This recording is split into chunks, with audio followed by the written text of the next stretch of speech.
Gajwel Prajnapur municipal పరిధిలో plastic రహిత వారోత్సవాల సందర్భంగా saint Mary's Vidyanikethan high school rotary club విద్యార్థుల ఆధ్వర్యంలో నిర్వహించిన ముగింపు వారోత్సవాల సందర్భంగా ర్యాలీలో మున్సిపాలిటీ చైర్మన్ చంద్ర రవీందర్ మాట్లాడారు.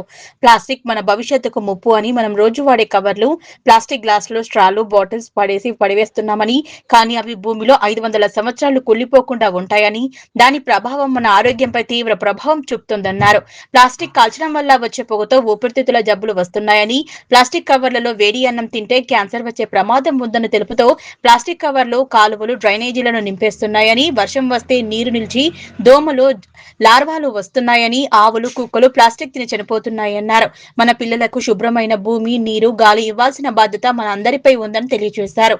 కార్యక్రమంలో పాల్గొన్న మున్సిపల్ కమిషనర్ గణేష్ రెడ్డి మాట్లాడుతూ, మున్సిపాలిటీ తరపున మనం సింగిల్ యూజ్ ప్లాస్టిక్ నిషేధాన్ని కఠినంగా అమలు చేస్తున్నామని, 50 మైక్రాన్ కంటే తక్కువ ఉన్న కవర్లు, ప్లాస్టిక్ గ్లాసులు, ప్లేట్లు పూర్తిగా పట్టణంలో నిషేధమని తెలిపారు. పాఠశాల కరెస్పాండెంట్ గోపు ఇన్నారెడ్డి మాట్లాడుతూ, విద్యార్థులే ప్లాస్టిక్ నిషేధానికి సైనికులని, పాఠశాలల్లో ప్లాస్టిక్ నిషేధిత వారోత్సవాలను జూలై 27వ తేదీ నుంచి ఆగస్టు 3వ తేదీ వరకు నిర్వహించి ప్రజలకు అవగాహన కొరకు మున్సిపాలిటీ పరిధిలోని పట్టణ వాసులకు ప్లాస్టిక్ పై అవగాహన కొరకు ర్యాలీ నిర్వహించడం జరుగుతుందని తెలుపుతూ, ఇంట్లో, స్కూల్లో గుడ్డ సంచులు, స్టీల్ బాటిల్ వాడాలని విద్యార్థులకు పౌరులుగా మన పాటిస్తూ ఇరుగు పొరుగు వారికి తెలియజేయాలన్నారు.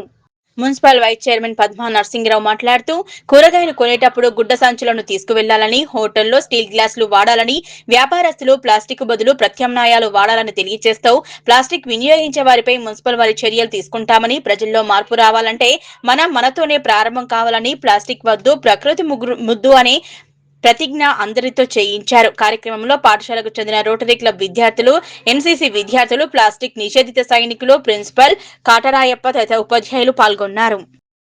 ప్లాస్టిక్ ను ఉపయోగించను. నేను ఒక సంచిని మాత్రమే ఉపయోగిస్తాను. నేను పునర్యుగపరిచే బాటిల్లు, లంచ్ బాక్స్ ను ఉపయోగిస్తాను. నేను ప్లాస్టిక్ ను కాల్చను. ప్రకృతిని కాపాడడానికి నా కుటుంబాన్ని